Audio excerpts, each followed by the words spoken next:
हनुमान जी के जन्म की पावन कथा।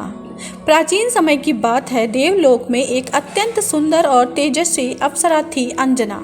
एक बार उसने एक भूल कर दी जिसके कारण उसे श्राप मिला कि उसे पृथ्वी पर वानरी रूप में जन्म लेना पड़ेगा। यह श्राप उसके लिए दुख का कारण था, लेकिन यही श्राप आगे चलकर एक महान लीला का कारण बना। पृथ्वी पर जन्म लेने के बाद अंजना ने पर्वतों और घने वनों में रहकर कठोर तपस्या शुरू कर दी।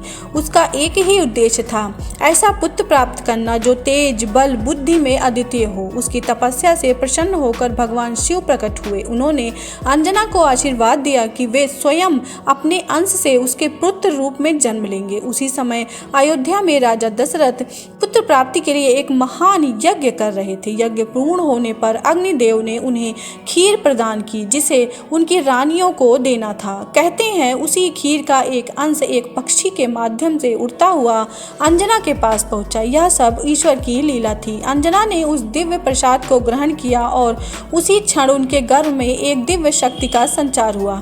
समय आने पर अंजना ने एक तेजस्वी बालक को जन्म दिया। यह बालक कोई और नहीं था बल्कि पवन देव के आशीर्वाद और भगवान शिव के अंश से उत्पन्न हुआ था। यही बालक आगे चलकर समस्त संसार में हनुमान जी के नाम से प्रसिद्ध हुआ।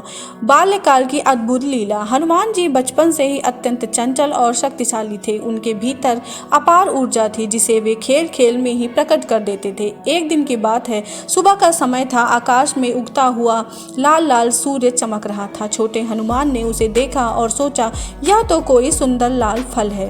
बस फिर क्या था, उन्होंने तुरंत आकाश की ओर छलांग लगा दी। उनकी गति इतनी तेज थी कि वे सीधे सूर्य की ओर बढ़ने लगे। यह देखकर देवलोक में हलचल मच गई।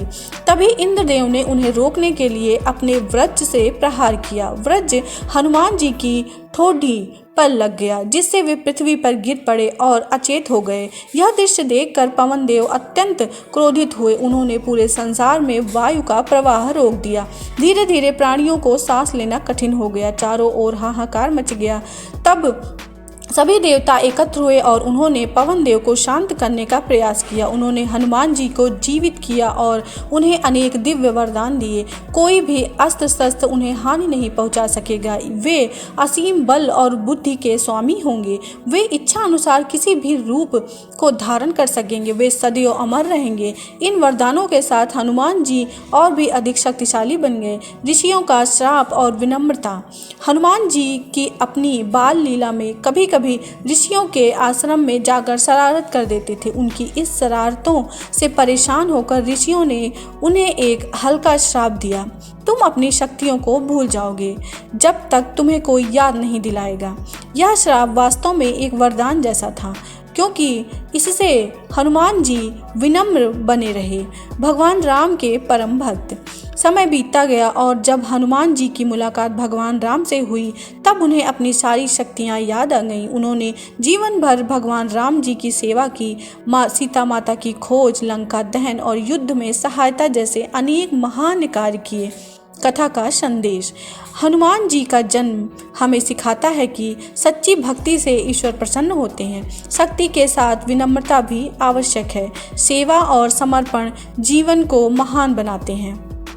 हनुमान जयंती के इस पावन अवसर पर यदि आप श्रद्धा से ओम नमः हनुमते मंत्र का जाप करते हैं तो जीवन में साहस, शक्ति और सफलता अवश्य प्राप्त होती है। जय बजरंगबली बाबा की जय। श्री राम।